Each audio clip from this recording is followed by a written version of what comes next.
நண்பர்களுக்கு வணக்கம்.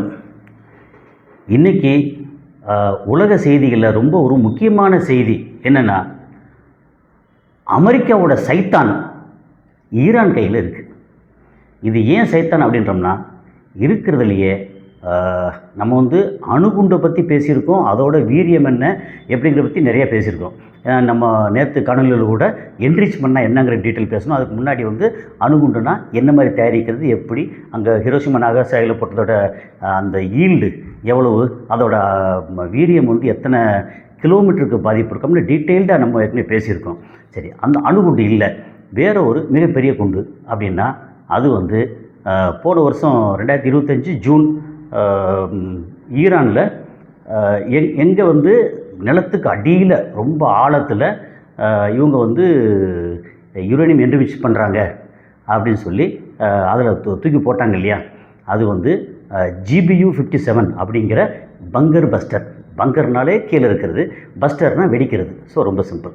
Okay, so இது ரெண்டு வெடிக்காத GBU-57 ஈரான் கையில் கிடச்சிருக்கு. இது நிறைய இடங்களில் கேட்டிருப்பீங்க. இதை பற்றின இன்னும் கொஞ்சம் உள்ள சில டீட்டெயில் எளிமையாக புரிகிறதுக்காக நான் இப்போ இங்கே பேச போகிறேன். நான் கசாலி டிகோட்ஸ். இது சினிமா, உள்ளூர் அரசியல், உலக செய்திகள், சமுதாய கருத்துக்கள் அனைத்தையும் விருப்ப வெறுப்பு இல்லாமல், சார்பில்லாமல் தரவுகளோடு பேசக்கூடிய ஒரு சேனல். உங்களுடைய ஆதரவு, லைக் பட்டனை கிளிக் செய்து சப்ஸ்கிரைப் செய்து நண்பர்களுக்கு பகிர்ந்து ஆதரவு தாருங்கள். நன்றி. இப்போ நம்ம ஏற்கனவே முன்னாடி தலைப்பில் சொன்ன மாதிரி இந்த அமெரிக்காவோட சைத்தான் இதுதான் இன்றைக்கி இருக்கிறதுலையே ஒரு மிக பயங்கரமான ஒரு மிசைல், ஒரு பாம் அப்படி சொல்லிக்கலாம். இது ஏன் இது இருக்குல்ல ரொம்ப பெரிய, உண்மையிலே பெரிய சைத்தான் அப்படின்னு சொல்லியாச்சுன்னா, சைத்தான்கிறது எல்லாருக்கும் புரியும். நம்ம ஊரில் என்ன இது கிறிஸ்டியன், இஸ்லாம் எல்லாம் சைத்தான் அப்படின்னு சொல்லுவாங்க. நம்ம இதில் ஒரு மிகப்பெரிய ஒரு பேய், மோகினி அல்லது ஒரு மிகப்பெரிய பிசாசு அப்படின்ற மாதிரி. பிசாசு அப்படின்னு சொன்னால் கொஞ்சம் கரெக்டாக இருக்கும்.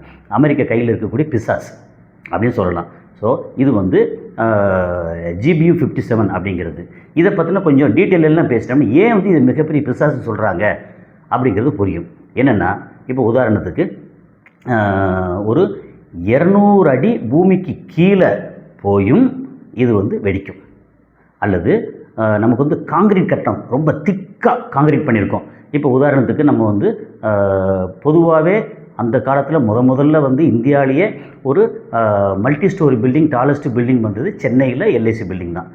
LIC பில்டிங்கோட உயரம், அந்த உயரத்துக்கு வச்சுக்கோமே, அதை மொத்த பில்டிங்கும் உள்ள ரூமே இல்லாமல் ஃபுல்லாக கம்பியாக போட்டு, அதில் காங்கிரீட்டாக போட்டு, அவ்வளோ உயரத்துக்கு முழுக்க காங்கிரீட்டு அப்படின்னு அந்த LIC மாதிரி ஒரு 10 LICயை மொத்தமாக சேர்த்து முழுக்க காங்கிரீட்டு. உள்ளே ஒரு குண்டூசி நுழைய முடியாது. தண்ணி விட்டால் கூட தண்ணி மேலே நிற்கும். அப்புறம் கீழே ரூமெல்லாம் கிடையாது, முழுக்க காங்கிரீட்டு.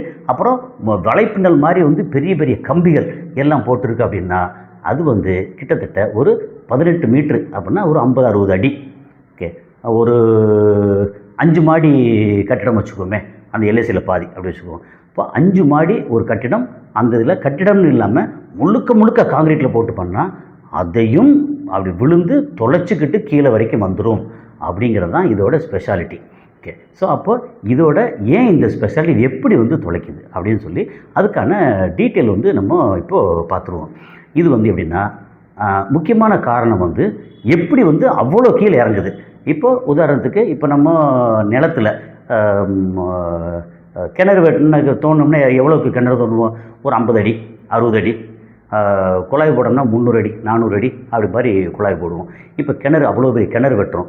இப்போது கிணறு வெட்டாமல் இருக்கிற இடத்துல கீழே வரைக்கும் போய் கீழே ஒரு 200 அடி, 220 அடிக்கு வரைக்கும் கீழே போய் அங்கே போய் உள்ளுக்குள்ளே போய் வெடிக்கணும் அப்படின்னா, அப்போ ஒரு வேளை எப்படின்னா நம்ம இதை நம்ம இதோட கம்பேர் பண்ணலாம். அப்படின்னா இப்போது மெட்ரோ, அண்டர் கிரவுண்டு மெட்ரோ போகுது இல்லையா, அது எவ்வளோ இருக்குது? ஒரு ஐ திங்க் மேலே ரோடு இருக்கு இல்லையா, மவுண்ட் ரோடில் மெட்ரோக்கு இல்லை இது நந்தனமோ அல்லது தேனாம்பேட்டையோ ஆயிரம்விளக்கோ அப்படின்னு மெட்ரோ இருக்குது. மெட்ரோவோட கீழே இருக்கக்கூடிய அந்த ரயில்வே ட்ராக்கு, ஆஃபீஸு இதெல்லாம் இருக்கிறது ஐ திங்க் ஒரு மவுண்ட் ரோடு அண்ணா சாலையிலேருந்து ஒரு 70 அடிக்கு கீழே வந்து மெட்ரோவோட ஆப்ரேஷன் செய்யங்கிட்டு இருக்கு, அதெல்லாம் போய்கிட்டு இருக்கு அப்படின்னு நான் படித்த ஞாபகம். ஓகே, இது 70 அடி. இப்போது இதே மெட்ரோ மாதிரி இது வந்து மேலே மவுண்ட் ரோடு கீழே, மவுண்ட் ரோட்டுக்கு அந்த மேலே இருந்து ஒரு 3 மடங்கு 200 அடிக்கு கீழே இந்த மாதிரி ரயில்வே ட்ராக்கு அது இது எல்லாம் இருக்குன்னு வச்சுக்கங்களேன். அப்போ அதை போய் எப்படி அடிக்கிறது அப்படின்னா அதுக்கு இந்த பங்கர் பஸ்டால் முடியும் அப்படிங்கிறது தான் இதோட சிறப்பு. ஓகே, ஸோ இது வந்து எதுக்கு நான் இந்த கம்பேர் பண்ணி சொல்கிறது அப்படின்னா நமக்கு ஈஸியாக வந்து புரியணும் அப்படிங்கிறதுக்காக. எங்கேயோ போகிறாங்க 200 அடி கீழே விழுந்துச்சு, உள்ளே போய் இறங்கி அது வெடிச்சது அப்படின்னா நமக்கு வந்து ஓ அப்படியே வெடிச்சது அப்படின்னு போகும். இது நம்ம வந்து நம்ம ஊரில் இப்போ இருக்கிற இதோட எப்படியும் இந்த ஆப்ரேஷன்ஸ் நடந்துக்கிட்டு நம்ம கண்ணால் பார்க்குறோம். இதையும் அதையும் கம்பேர் பண்ணி சொன்னோம்னா நமக்கு புரிதல் கொஞ்சம் ஈஸியாக இருக்கும். ஏன்னா நம்ம சென்னையில் இருக்கிறவங்களோ இல்லை சென்னைக்கு வந்து போகிறவங்களோ நிறைய வந்து மெட்ரோவில் வந்து பயணம் பண்ணுறோம். ஒன்று மெட்ரோ நான் கிரவுண்ட்லேருந்து ஒன்று மேலே போகும், இல்லை அண்டர் கிரவுண்டில் போகும். இப்போ எப்படி பார்த்தாலும் அண்டர் கிரவுண்டில் போகும்போது நம்ம உள்ளே உட்காந்துருப்போம், அது வாட்டுக்கு சல்லுன்னு இப்போ கோயம்பேடுலேருந்து திருமங்கலம் போகிற இடத்துல போகிறதுல விஆர் மால் பக்கத்தில் அப்படியே கீழே இறங்கும். அப்படி இறங்கி போச்சுன்னா சல்லுன்னு அப்படியே போய் ஒரு குறிப்பிட்ட தூரம் அது அப்படி போன உடனே அது கிட்டத்தட்ட ஒரு 50-60 அடிக்கு கீழே வந்து இறங்கிடும். அப்போது எது எப்படி 50-60 அடி கீழே இருக்குதுன்னு நம்ம யோசிச்சு பார்த்தோம்னா அங்கே ரயில்வே ட்ராக் இருக்குது, அதாவது மெட்ரோ ட்ராக்கு. மெட்ரோ ட்ராக்லேருந்து வெளியில் வந்து அதுக்கப்புறம் ஒரு ஸ்டெப்ஸு கொஞ்சம் அப்படி மேலே ஏறி வர்றோம். அங்கே ஆஃபீஸ் இருக்குது, அங்கே ஆஃபீஸ்லேருந்து அடுத்த ஸ்டெப்பு மேலே ஏறி வர்றோம். அப்போ மேலேருந்து கீழே ஒரு 30 அடி, இன்னொரு 30 அடி அப்படின்னு கீழே இறங்கி போச்சுன்னா 60-70 அடிக்கு கீழே இந்த மெட்ரோ ட்ரெயின் போய்கிட்டு இருக்குது அப்படின்னு அர்த்தம். இதே நீங்கள் வந்து சென்ட்ரல் போனீங்கன்னா அங்கேருந்து ஆஃபீஸு ஒரு குறிப்பிட்ட அளவுக்கு கீழே ஆழத்தில் ஆஃபீஸு, அதில் இன்னும் அடுத்த லெவல் கீழே வந்து ஒரு மெட்ரோ இருக்குது, அதுக்கடுத்து கீழே இன்னொரு லெவலில் வந்து வேற ஒரு மெட்ரோ போகுது. அப்படி 2 மெட்ரோ லெவல் இருக்குது. அப்போ அதெல்லாம் கீழே உள்ள மெட்ரோ பார்த்திங்கன்னா 100 அடி ஆழத்தில் இருக்கும். அங்கே மேலே ரோடு லெவல்லேருந்து 100 அடி ஆழத்தில் இருக்கும். அப்போ 100 அடி ஆழம், அதுலேருந்து டபுள் த ஆழம், டபுள் த டெப்த்து அப்படின்னு எடுத்தோம்னா 200 அடி. அந்த 200 அடி கீழே வந்து மண்ணெல்லாம் தொலைச்சிக்கிட்டு எப்படி போக முடியும்? அது போகும் அப்படிங்கிறது தான் இதோட சிறப்பு. ஏன்னா இவ்வளோ தூரம் விளக்கம் சொல்கிற காரணம் இந்த ஜிபியு பங்கர் பஸ்டர் அப்படிங்கிறதோட அந்த பிசாசுன்னு சொன்னோம் இல்லையா, அதுக்கான சரியான வார்த்தை பிசாசு தான். அப்போ அது எப்படி வேலை செய்யும் என்ன அப்படிங்கிறது தான் இப்போ நம்ம வந்து கொஞ்சம் டீட்டெயிலாக பார்க்க போகிறோம். இப்போ வந்து எப்படின்னா இதில் வந்து அந்த வார்கெட்டுன்னு சொல்லுவோம் இல்லையா, அதில் வெடிபொருள் இருக்குது. இப்போ இந்த இது கீழே பூமியில் வந்து மேலேருந்து சல்லுன்னு விழுந்து அப்படியே கீழே வந்து தொலைச்சிக்கிட்டு போகணும்னா 2 வகையில் போக முடியும். ஒன்று ராக்கெட்டு வந்து மேலே போகும்போது புவியீர்ப்பு விசையை எதிர்த்து மேலே போகணும் அப்படின்னா எரிபொருள் எரித்து இது வந்து கீழே தள்ளும், அந்த ராக்கெட்டு மேலே போகும். அல்லது நம்ம தலைகீழ வரும்போது அங்கே வந்து மேலே எரித்து வேகமாக வந்து கீழே வரணும். என்ன அப்போது புவியீர்ப்பு விசை ப்ளஸ் அந்த ராக்கெட்டோடது 2 சேர்த்தா வேகமாக வந்து கீழே வந்து மோதணும். ஆனால் இந்த இது வந்து எப்படின்னா ஒரு கிட்டத்தட்ட 14 டன்னு 13,600 கிலோ இதோட மொத்த வெயிட்டு. இதோட நீளம் எடுத்தோம்னா இப்போ அந்த வெயிட்டுன்னு எடுத்தாச்சுன்னா எதை கம்பேர் பண்ணுவோம்? ஒரு ஆம்னி பஸ்ஸு, ஒரு மிகப்பெரிய ஆம்னி பஸ்ஸு. அந்த ஆம்னி பஸ்ஸை உருக்கி நல்லா உருண்டையாக்கி நல்லா உயரமாக ஒரு 7-8 அடி 10 அடி ஹைட்டில் இருக்கக்கூடிய அந்த ஆம்னி பஸ்ஸு, அப்புறம் லென்த்து வந்து ஒரு 40-50 அடி இருக்கு இல்லையா, அதை வந்து 20 அடிக்கு சுருக்கி அந்த என்ஜின் எல்லாத்தையும் போட்டு அப்படி பூலாம் அப்படி கீழே இறக்கி அது வந்து ஒரு 20 அடி நீளத்துக்கு. அது போக இந்த இதை கட் பண்ணால் இதோட டயாமீட்டர் இருக்கு இல்லையா, அது வந்து கிட்டத்தட்ட ஒரு 0.8 மீட்டர் அப்படின்னா ஒரு 3 அடி அந்த ரேஞ்சுக்கு டயாமீட்டர். ஒரு 2.5-3 அடி டயாமீட்டர் அப்படி வச்சுக்கோமே. ஒரு டைல்ஸ் ஒரு 3 அடி டைல்னா 3 அடி டயாமீட்டரில் அவ்வளோ ரவுண்டாக அப்படி இருக்குது. அதோட மொத்த வெயிட் வந்து கிட்டத்தட்ட 14 டன்னு ஒரு பஸ்ஸோட வெயிட்டு. ஓகே, அது வந்து அந்த ஒரு பாம் ஒரு குண்டு அப்படிங்கிறது தான் அதோட வெயிட். அப்போது அதை எங்கே இருந்து அப்படின்னா 20,000 அடி உயரத்துலேருந்து அதை வந்து அப்படி போடும்போது அந்த மூக்கு வந்து ஒரு மாதிரி ஊசியாக வந்து போகிறோம். அது வந்து ஏரோடைனமிக்னு சொல்லுவாங்க. ஏன் டைனமிக் அப்படின்னா அங்கே மேலேருந்து கீழே விழும்போது இப்படி நட்டு குத்தில் விழும்போது சப்போஸ் இப்போ தட்டையாக இருந்துச்சு அப்படின்னா காற்று வந்து அதை எதிர்க்கும். அப்போ என்னாகும்? அதோட வேகம் வந்து குறையும். இது பூமி வந்து கீழே இழுக்கும், இந்த காற்று வந்து அதை தடுக்கும். ஓகே. இதே இது நீங்கள் வந்து நம்ம சில ட்ரெயின் பார்த்துருப்போம், சில பஸ்ஸு பார்த்துருப்போம். மூக்கு வந்து கொஞ்சம் ஊசியாக இருக்கும். ட்ரெயினெல்லாம் பொதுவாகவே மெட்ரோ ட்ரெயின் வெளியே வேகமாக போகிற ட்ரெயின் அத்தனையும் மூக்கெல்லாம் கொஞ்சம் ஊசியாக இருக்கும். என்ன காரணம்னா அது வேகமாக போகும்போது காற்று எதிர்த்து அடித்ததுன்னா அதோட வேகம் வந்து கட்டுப்படும். ஆனால் மூக்கு ஊசி அடிச்சுன்னா காற்று அடிக்கிற காற்று அப்படியே வந்து கடந்து போயிடும் அப்படிங்கிறது தான். இது வந்து பெஸ்ட்டு வந்து ஃப்ளைட்டு. அத்தனை ஃப்ளைட்டும் ஹெலிகாப்டர் எல்லாமே மூக்கு ஊசியாக தான் இருக்கும். அது ஏரோடைனமிக். ஏன்னா காற்று வேகமாக அடிக்கும்போது அதை தடுக்காமல் அதை வந்து விட்டுறணும். அப்போ தான் வந்து இது மேலே பறக்க முடியும். அதாவது காற்று எதிர்த்து போக முடியும் அப்படிங்கிறது இது ஒரு சிம்பிள் லாஜிக் இது. ஸோ இது வந்து அதே மாதிரி மூக்கு ஊசியாக இருந்து அப்படி வரும். ஸோ ஏரோடைனமிக் அப்படிங்கிறது 20,000 அடி உயரம் அப்படிங்கும்போது நம்ம என்ன சொல்லுவோம்னா இதை கம்பேர் பண்ணிடுவோம். நம்ம எவரெஸ்ட் உயரம் வந்து 29,000 அடி. இது வந்து இதை மேலேருந்து எவ்வளோ உயரத்தை தூக்கி போடுது அப்படின்னா அந்த B2 பாம்பர்ஸ்னு சொல்லி ஒரு இப்போ என்ன சொல்லுது இது மாதிரி ரொம்ப அகலமாக பயங்கர அது மட்டும்தான் இதை வந்து தூக்கி கொண்டு போக முடியும். அந்தளவுக்கு அது பயங்கர பவர்ஃபுல்லான ஃப்ளைட் அது ஏர்கிராஃப்ட். ஸோ அது வந்து 20,000 அடி உயரத்துலேருந்து தூக்கி போடுது. ஒரு 3/4 எவரெஸ்ட் உயரத்துலேருந்து. அல்லது இன்னொன்று வச்சுக்கலாம், நம்ம வந்து ஊட்டி தொட்டபெட்டா வச்சோம்னா அது வந்து ஒரு உயரமான சிகரம் சொல்லுவோம் இல்லையா, அது நார்மல் லெவலில் இருந்து கிட்டத்தட்ட ஒரு 8,700 அடி. அப்போ ஒரு 2.5 தொட்டபெட்டா ஹைட்லேருந்து நம்ம தூக்கி போடும்போது அது என்ன ஆகும்னா கீழே வந்து இறங்குது. அப்படி இறங்கும்போது அதை இந்த பூமி வந்து வேகமாக இழுக்குது. அந்த புவியீர்ப்பு விசை இருக்கு இல்லையா, அந்த விசையினால தான் அவ்வளோ வேகமாக கீழே வந்து மோதுது. இப்போ நார்மலாக வந்து என்ன செய்வோம், ஒரு ஸ்க்ரூ டிரைவர் ஏதாவது இருக்குது, இது வந்து சாதாரண போட்டால் டப்புன்னு விழுவும். கொஞ்சம் உயரத்துலேருந்து போட்டால் கால்களில் போட்டால் நேரம் வந்து விழுந்துச்சு அப்படின்னா காலை ஓட்ட போட்டுரும். ஏன்னா அதோட வேகம் சும்மா சாதாரண ஒரு 5 அடி 6 அடி 7 அடி உயரத்துலேருந்து போட்டாலே நமக்கு வந்து அவ்வளோ பாதிப்பு வருது.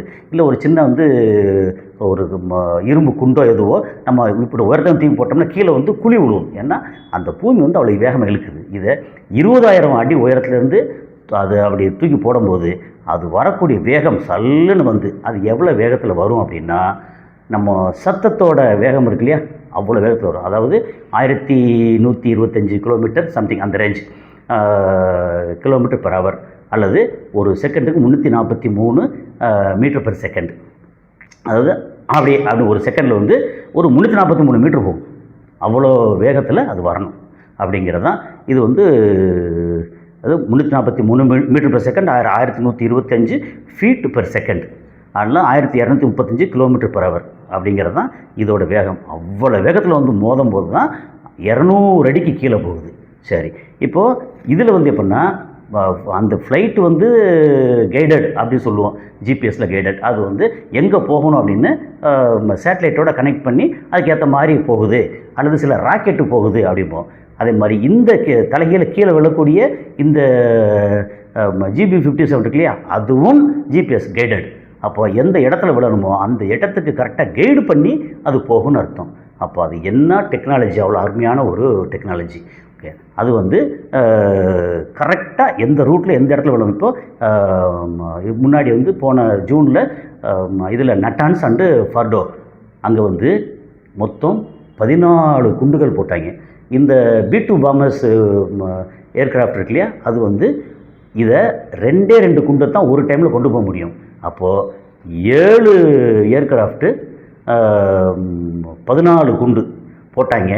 அது போட்டதில் எத்தனை வெடிக்குன்னு தெரியல. இப்போ என்ன சொல்லியிருக்காங்கன்னா 2 வெடிக்காத குண்டுகள் எங்களுக்கு கிடைச்சிருக்கு அப்படின்னு நேற்று இவர் அப்பாஸ் ஆராய்ச்சி சொல்லியிருக்காரு. அவ்வளோதான். இது வெடிக்காத குண்டுனா அதை எடுத்து வெடிச்சிருமா வெடிக்காதா அதை உள்ளே எடுத்து பார்த்தாங்கன்னா எந்த அளவுக்கு இருக்குது, கிட்டத்தட்ட 2400 கிலோ வெடிபொருள் அந்த வார்ஹெட்டில் மூக்குனா வார்ஹெட்டில் வச்சுருக்காங்க. அப்புறம் இது கீழே விழும்போது அதை வந்து படார்னு நெளிஞ்சு போயிடாத அளவுக்கு அவ்வளோ ஸ்ட்ராங்கான ஒரு மெட்டல் அலாய் வந்து யூஸ் பண்ணியிருக்காங்க. இல்லைன்னா இந்த ஒரு பிச்சைக்காரன் பாத்திரம் மாதிரி வந்து விழுந்தோன்னா பசங்க நெளிஞ்சு போச்சு அப்படின்னா கீழே இறங்காதே, ஒரு 10 அடியிலேயே வந்து பொசுங்கி போயிருமே, முடிஞ்சு போயிருமே. ஆனால் இது போகிற வேகத்துக்கு விழுந்ததுன்னா அந்த வரைக்கும் டேமேஜ் ஆகாமல் கீழே வரைக்கும் போகணும். அந்த அளவுக்கு அந்த மெட்டல் வந்து ரொம்ப ஸ்ட்ராங் மெட்டல். அந்த மெட்டலுக்கு ஒரு பேர் உண்டு, ஏக்லின் ஸ்டீல் அலாய் அப்படின்னு பேர். ஸோ அது ஒரு ஸ்ட்ராங்கான ஒரு மெட்டல். அது போக வந்து இது போய் விழுந்துருச்சு. இப்போது குண்டு வந்து 2400 கிலோ வெடிபொருள் அதில் வச்சுருக்காங்க. இப்போ பூமியில் வந்து மோதின உடனே அந்த வெடிபொருள் வெடிக்கணும்ல, அது அப்படி வெடிக்காது. என்னென்னா அதுக்கு வந்து HTVSF அப்படின்னு ஒரு சிஸ்டம் வச்சுருக்காங்க. எப்படின்னா அது hard target void sensing fuse. இது எப்படின்னா வேகமாக ரொம்ப ஸ்ட்ராங்காக அப்படி இருக்கும்போது அது வந்து வெடிக்காது. அது வேகமாக ஸ்ட்ராங்காக இருந்து எந்த இடத்துல வந்து ஸ்ட்ரென்த்து குறைஞ்சி சாதாரணமாகுதோ அது ஃபியூஸ்.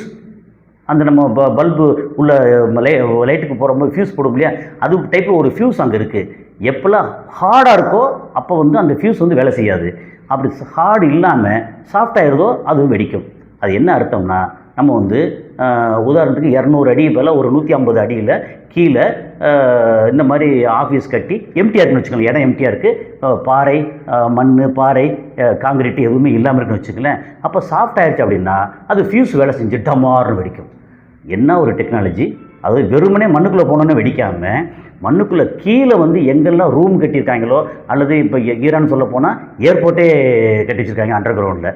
ஸோ இந்த மாதிரி இடத்துல இது வந்து உள்ளுக்குள்ளே அவங்களுக்கு இது வரைக்கும் பெரிய டேமேஜ் வரல. காரணம் இது 200-220 அடி போகுது அப்படின்னா அவன் 250-300 அடி கீழே வந்து அவனுடைய ரிசர்ச் சென்டர் வச்சுருக்காங்க.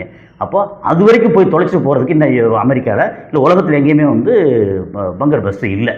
அப்புறம் அது இருந்தால் கூட அதை தூக்கிட்டு போகிறதுக்கு இன்னும் வேறு B2 பாம்பர்ஸ் வந்து இன்னும் இம்ப்ரூவ்டு B2 பாம்பர்ஸ் வேறு பண்ண வேண்டியிருக்கும். ஒரு B2 பாம்பர்ஸ் பண்ணுறதுக்கு அத்தனை வருஷங்கள் செலவாகும், அவ்வளோ இது செலவாகும் அப்படின்ற ஒரு இது இருக்குது. இன்னொன்று எப்படின்னா இதோட காஸ்ட் வந்து கிட்டத்தட்ட ஒரு ஒரு ஒரு ஒரு 20 மில்லியன் வரைக்கும் ஒரு பாம்போட காஸ்ட்டு. $2 கோடி அப்படி வச்சுக்கோ. $2 கோடி இன்ட்டு 90 ரூபா நம்ம வந்து கணக்கு பண்ணியிருக்கோம். 100 ரூபா மறைக்க கணக்கு வச்சோம்னா எந்த அளவுக்கோ அந்த அளவுக்கு நம்ம 2000 கோடி ரூபாய் அந்த அளவுக்கு ஒரு கணக்கு போட்டு பார்த்துங்க. அப்போ $2 கோடி இன்ட்டு 100 அப்படி வச்சிட்டோம்னா $2 கோடி, $20 கோடி, $200 கோடி. ஸோ 200 கோடி ரூபா ஒரு இது, அல்லது 150 கோடியிலேருந்து 200 கோடி ரூபா ஒரு பாம்போட விலை. அப்போ 14 பாம்பை போட்டிருக்காங்க, 2 பாம்பு வந்து வெடிக்கலை. மற்றது வெடித்தா கூட இவங்களுக்கு டேமேஜ் இல்லை அப்படிங்கிறதான். இது வரைக்கும் வெடித்து எந்த விதமான வரலை. ஸோ இது வந்து ஃபெயிலியராக அப்படின்னா ஃபெயிலியரில் போட்டிருக்காங்க. அங்கே வந்து டேமேஜ் வந்து எந்த அளவுக்கு இன்னும் பெருசாக சொல்ல. ஏன்னா டேமேஜ் ஆயிருச்சுன்னா அங்கே உள்ள நட்டான்ஸாக இருக்கட்டும், ஃபர்டோவாக இருக்கட்டும், இல்லை இஸ்பஹானாக இருக்கட்டும், அங்கே வந்து அதுக்கு அடுத்து வேலையை செய்ய முடியாது. ஆனால் இன்னும் என்ரிச்மெண்ட் பண்ணிகிட்ருக்காங்களே. ஏன்னா என்ரிச்மெண்ட்டை பற்றி நேற்று டீட்டெயில் போட்டிருந்தேன், இப்போ படமெல்லாம் கொஞ்சம் போட்டிருந்தேன். பூரா வந்து இந்த உருளையாக வந்து பயங்கர அழுத்தத்தில் வேகமாக வேலை செஞ்சுக்கிட்டே இருக்கணும். அது இப்போ வேலை செஞ்சுக்கிட்டே இருக்கேன். இவங்க அடிச்சிருந்தாங்கன்னா அது திரும்ப சர்வீஸ் பண்ணி ரிப்பேர் பண்ணுறதுக்கு முடியாமல் போயிருக்குமே. இன்னும் உள்ளுக்குள்ளே பூரா மண்ணெல்லாம் இங்கே இடிஞ்சு உளுந்து ஒரு மாதிரி ஆயிருந்துக்கும். அதை எவாக்குவேட் பண்ணி சரி பண்ணி பண்ணுறதுக்கு எத்தனை மாதம் ஆகும்? ஸோ அதனால் வருஷங்கள் ஆகும். அது வந்து நடக்காமல் இன்னும் வந்து வேலை பார்த்துட்ருக்காங்க. அப்படின்னா இந்த பங்கர் பஸ்ட் வந்து உள்ளே போயிருக்கு, வெடிச்சிருக்கு. ஆனால் அவங்க அதுக்கு கீழே இருந்ததுனால வந்து டேமேஜ் பண்ணலை அப்படிங்கிறது தான் இதோட செய்தி அப்படின்னு வச்சுக்குவோம். இப்போ வந்து ரொம்ப முக்கியமாக என்ன சொல்ல வரேன்னா, இதை வந்து ரெண்டு இதை இன்னும் எடுத்துட்டாங்கன்னு வச்சுங்களேன்.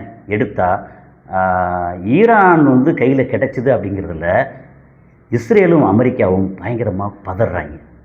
ஏன் பதறாங்கன்னா, ஈரானோட ஒரு மிகப்பெரிய ஒரு ப்ளஸ் என்ன அப்படின்னா, ஏதாவது ஒன்று கையில் கிடைச்சா அதை பிடிச்சி கூறு போட்டு ஆராய்ஞ்சு பார்த்து, ஓ இதை வந்து இப்படி பண்ணியிருக்கான், இதை இப்படி பண்ணியிருக்கான், இது வந்து இவ்வளோ தூரம் வேலை செய்யுது அப்படின்னு இந்த ரிவர்ஸ் இன்ஜினியரிங் இருக்கு இல்லையா, அதில் வந்து கில்லாடிங்க. ஏற்கனவே நம்ம இப்போ பார்த்தோம் ஷாஹித் ட்ரோன் அப்படிங்கிறது ஒரு பயங்கரமான ஒரு ஸ்டெல்த் ட்ரோனு. அதை பற்றி டீட்டெயில் எல்லாம் ஏற்கனவே பேசியிருக்கோம். அந்த ஷாஹித் ட்ரோனே என்ன பண்ணியிருக்காங்க, 2011 அந்த ரேஞ்சில் அமெரிக்காவிலேருந்து வந்து ஒரு ஸ்டெல்த்து ட்ரோன் வந்திருக்கு. அதை என்ன பண்ணிட்டாங்க, ஜிபிஎஸ் கருவி இருக்கு இல்லையா, அதை வச்சு சிக்னல் அனுப்பிச்சு கீழே இறக்கி விட்டு அதை பிடிச்சி என்ன வந்து மீன் பிடிக்கிற மாதிரி அல்லது பறவையை பிடிக்கிற மாதிரி அதை பிடிச்சி அந்த பறவையை ஆராய்ஞ்சு பார்த்து என்ன இருக்குன்னு பார்த்த மாதிரி அவங்களோட ஸ்டெல்த் ட்ரோனை வந்து அந்த ஜிபிஎஸ் இந்த சிக்னலை வச்சு கீழே இறக்கி ஆராய்ஞ்சு பார்த்து, ஓ இப்படி இருக்கா அப்படின்னு இவன் ஸ்டெல்த் ட்ரோனை இவன் இப்போ தயாரிக்க ஆரம்பிச்சு அவனோட அதிகமாக தயாரிச்சுக்கிட்டு இருக்காங்க. இந்த ஷாஹித் ட்ரோனு தான் வந்து ரஷ்யாவை காப்பாற்றிட்டு இருக்குது ஒரு இதிலேருந்து, யுக்ரைன் பிரச்சனையிலேருந்து. ஸோ இந்த மாதிரி ரிவர்ஸ் இன்ஜினியரிங்கில் இப்போ இவங்க கையில் கிடைச்சா இந்த ஸ்டெல்த் பாம்பர் எப்படி இந்த மாதிரி 14 டன்னு, அப்புறம் அவனுடைய வார்ஹெட் இருக்கிறது 2400 கிலோ, அது 2.5 டன்னு அந்த அளவுக்கு வெயிட்டு. அப்போது இதை வந்து மேலேருந்து புவியீர்ப்பு விசையில் மட்டும்தான் கீழே இறங்கி விழுகுது. அப்போது அதுக்கு பின்னாடி வந்து அதுக்கு எரிபொருள், அது கீழே வர்றதுக்கு எரிபொருள் தேவையில்லை. ஏன்னா புவியீர்ப்பு விசை போதும், நம்ம கிராவிடேஷனல் ஃபோர்ஸ் அந்த விசை போதும், அதில் தான் கீழே விழுகுது. இப்போது ஈரான் வந்து இந்த மாதிரி பண்ணிட்டாங்கன்னா, ரிவர்ஸ் இன்ஜின் பண்ணிட்டாங்கன்னு என்ன பண்ணுறது? சரி, அவங்களுக்கு வந்து B2 பாம்பர் வேணும்ல, அந்த ஃப்ளைட், அந்த ஏர்க்ராஃப்ட் என்ன செய்வாங்க அப்படின்னு சொல்லி வெளியில் வந்து வேறு பேச்சு இருக்குது. ஆனால் இவங்களுக்கு பின்னாடி கூட ஈரான் சந்தோஷப்படுறானோ இல்லையோ, அதை தாண்டி வந்து சைனா சந்தோஷப்பட்டு இருக்காங்க. ஏன்னா சைனா வந்து இந்த B2 பாம்பர்ஸ் பூரா ஆராய்ஞ்சு பார்த்து அவன் என்ன செய்வான், இந்த டெஸ்லா காருக்கு பதிலாக வந்து பைடு இந்த மாதிரி வேறு கார்கள்லாம் கண்டுபிடிச்சி அதில் வந்து 4ல் ஒரு பங்கு 3ல் ஒரு பங்கு விலையை கொடுத்தாங்க இல்லையா, அது மாதிரி ஒரு வேளை இந்த 2400 2500 கிலோ வெடிபொருள் இருக்கு இல்லையா, அதை வந்து மேலேருந்து 20,000 அடி ஒரு போகிறதுல ஒரு 15,000 அடி 20,000 அடி வரலேருந்து போடும்போது ஒரு 15-14 டன் வேணாம், ஒரு 5 டன்னுலேருந்து போட்டு அதில் கொஞ்சம் எரிபொருள் வச்சு வேகமாக வந்து இறக்கி பண்ணிட்டாங்கன்னா, அதாவது ரொம்ப ஹெவி வெயிட்டை தூக்கிட்டு போகிறது தான் நமக்கு வந்து B2 பாம்பர்ஸ் மாதிரி வேணும். அதை விட கம்மியான வெயிட்டை தூக்கிட்டு போகிறதுக்கு அவ்வளோ பெரிய பாம்பர்ஸ் வேண்டியது இல்லையே. அல்லது இந்த மாதிரி ஒரு ஹெவி இதை வேறு மாதிரி வந்து மிசைலில் தூக்கி வச்சிட்டாங்க, வேறு ஒரு மிசைலில் தூக்கி வச்சிட்டாங்கன்னா என்ன வேணாலும் பண்ணுவாங்க சைனாக்காரங்களும். அப்போது சைனா கையில் கிடைச்சா இன்னும் ஆபத்து. ஈரான் கையில் கிடைக்கிறதே ஆபத்து, ரிவர்ஸ் இன்ஜினியரிங் பண்ணிடுவாங்க. சைனா கையில் கிடைச்சா 14 டன்னு 14,000 கிலோ மொத்த வெயிட்டுக்கு பதிலாக ஒரு 5,000 கிலோலேயே இதே எஃபெக்ட் அல்லது இதோட அதிகமான எஃபெக்டில் வந்து கண்டுபிடிச்சிருவாங்களே. இப்போ இது வரைக்கும் சைனா கண்டுபிடிக்காமல் இருக்காங்களான்லாம் தெரியாது. ஆனால் இதை ஆராய்ஞ்சு பார்த்துட்டு நீ இதை வச்சு தானடா இந்த மாதிரி விளையாண்டுட்டு இருந்த அப்படின்னா அவன் வந்து ரிவர்ஸில் வேறு மாதிரி கண்டுபிடிச்சிருவாங்களே. இப்போ என்னென்னா இதோட இது என்ன அப்படின்னா, இப்போ அமெரிக்கா வந்து பெரிய உலகத்திலே பெரிய பயங்கரமான ஒரு ஆள் அப்படின்னு சொல்லி எல்லாம் சொல்லிட்டு இருக்காங்க இல்லையா. இப்போ அதெல்லாம் தாண்டி சைனா வந்து அதோட பெரிய ஆளாக இருக்கான், ரஷ்யா பெரிய ஆளாக இருக்கான், ஈரான் இப்போ பெரிய ஆளாக இருக்கான், ட்ரோன் டெக்னாலஜியில் துருக்கி பெரிய ஆளாக இருக்கான், எல்லாருமே பெரிய ஆள். இதுக்கு வந்து முன்னாடி வந்து ஒரு சின்ன ஒரு கதையாக சொல்லுவாங்க. எப்படின்னா, ஒரு கிராமத்தில் இல்லை பக்கத்தில் உள்ள ஒரு டவுனில் ஒருத்தன் வந்து போய் அடிக்கடி போய், ஐயா எனக்கு வந்து தலைவலிக்குதுயா, எப்படி தலைவலிக்குது, இந்த மாதிரி கண் வலிக்குதா, துடிக்குது, இப்படி துடிக்குதுன்னு ஒரு நாளைக்கு டெய்லி ஒன்றொன்னா வியாதியை சொல்லி மருந்து சீட்டு வாங்கிட்டு போயிட்டே இருப்பான். அடுத்து ஒரு மாதம் 1.5 மாதம் கழித்து அவனை காணோம். அப்போ கூட கம்பவுண்டர்கிட்ட வந்து இப்போ அசிஸ்டண்ட்டை வந்து என்னப்பாச்சு ஒருத்தா டெய்லி ஒரு வாரம் என்னாச்சு, அவருக்கு உடம்பு சரியில்லை என்னாச்சு அப்படின்னு கேட்டால், இல்லை டாக்டர் உங்கள்கிட்ட ஒன்றா கேட்டு எழுதி வாங்கிட்டு போய் அவர் கிராமத்தில் டாக்டர் ஆகிட்டார் அப்படின்னு சொல்லி ஒரு முன்னாடி ஒரு கதை ஜோக்கான ஒரு கதை உண்டு. அது மாதிரி இப்போ வந்து அமெரிக்காவில் வந்து ஒன்றா இழுத்து பிடிச்சி போட்டு நீ என்னடா பண்ணுறது, நான் அதை பண்ண மாட்டேனா அப்படின்னு சொல்லி ஈரானும் சைனாவும் சேர்ந்து எல்லாம் பண்ணி முடித்தாங்கன்னா, இவங்க வந்து கஷ்டப்பட்டு ஆராய்ச்சி பண்ணி எல்லாம் பண்ணி முடிப்பாங்க. அதை ஈஸியாக வந்து பொசுக்குன்னு எடுத்து இவங்க வந்து காப்பி அடித்து அவனுக்கு மேலே ப்ரொடியூஸ் பண்ணி அவனை வந்து மிரட்டுவாங்க. அப்படிங்கிறது தான் இப்போ உள்ள சிச்சுவேஷன். அதனால் கடைசியாக என்ன ஒரு தகவல் வந்திருக்குன்னா, ரகசியமாக அமெரிக்கா ஈரானிடம் கெஞ்சுகிறது, அந்த GBU-57 திருப்பி கொடுத்துரு, நாங்கள் வந்து வேறு ஏதாவது டீல் ஏதாவது பேசிக்கிடுவோம் அப்படின்னு கெஞ்சுகிறதுங்கிறது தான் தகவல். ஸோ அடுத்து என்ன நடக்க போகுதுன்னு பார்ப்போம். அடுத்த ஒரு காணொளியில் சந்திப்போம். நன்றி.